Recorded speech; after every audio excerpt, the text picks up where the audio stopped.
Nah, sepatutnya kepada Ibtu Rudiana ini diperiksa selaku personil Polri.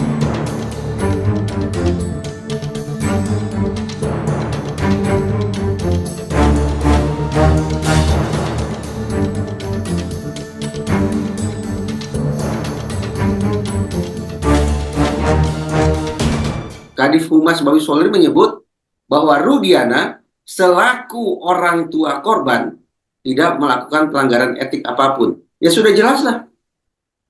Kalau Kadif Humas secara terbuka menyebut Ibtu Rudiana selaku orang tua korban, ya sudah jelas selaku orang tua korban tidak ada pelanggaran etik apapun yang dilakukan. Nah, sepatutnya kepada Ibtu Rudiana ini diperiksa selaku personil Polri. Ya.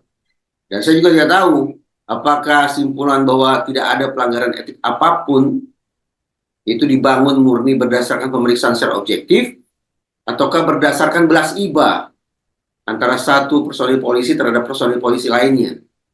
Belas iba yang ditunjukkan, simpati yang diberikan oleh Propam dan Irwasum kepada anggota Polri bernama Rudiana, Ibtu Rudiana. Saya tidak tahu seberapa jauh kemungkinan itu bermain-main di kepala para pemeriksa.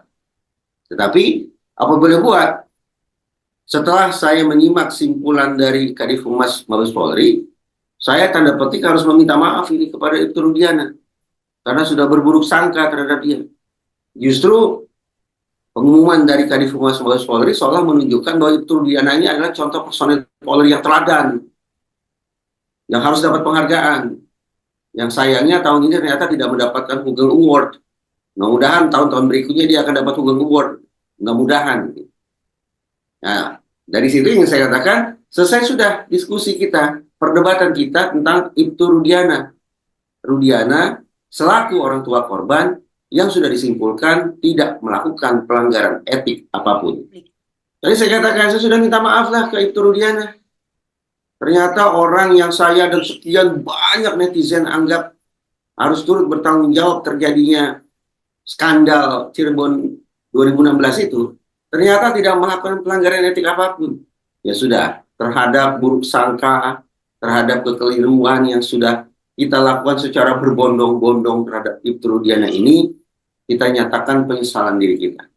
Kita hormati Ibtu Rudiana sebagai salah satu potret personel Polri teladan. Nah, mudah-mudahan akan menjadi kebanggaan dalam catatan penegakan hukum di negara kita. Saya sampaikan ini dengan setulus hati. Silakanlah Mabes Polri, Kompolnas, atau siapapun bertemu dengan Ibtu Rudiana, berikan penghargaan kepada personil polisi yang satu ini.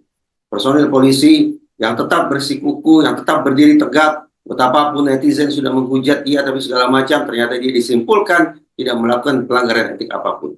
Berikan rasa hormat kepada Ibtu Rudiana, dan apapun penghargaan yang patut diberikan kepada dia, ya berikanlah. Naikkan pangkatnya secara luar biasa juga boleh. Saya tidak tahu. Sebagai sesama warga negara, tentu saya pun merasakan kesedihan dan kemarahan yang sama ketika kehilangan darah daging yang tercinta. Tetapi dalam isu penegakan hukum, segala sesuatu tetap harus dijalankan secara objektif. Jangan sampai bercampur baur kepentingan antara saya sebagai orang tua dengan saya sebagai personil penegakan hukum. Itu prinsip yang tidak bisa ditawar-tawar. Nah, pasca pertemuan Kompolnas atau Mabes Polri dengan Ibtu Rudiana nanti apa outputnya saya tidak tahu. Saya tidak tahu. Justru yang saya bayangkan bahwa Kompolnas dan Mabes Polri akan memberikan tepuk tangan riuh karena sudah berkesempatan bertemu dengan seorang personil yang sangat istimewa. Di antara banyak sumber informasi, kami layak dipercaya karena kami menggali lebih dalam, berpihak pada kebenaran, berpegang pada data dan fakta, agar layak Anda jadikan referensi.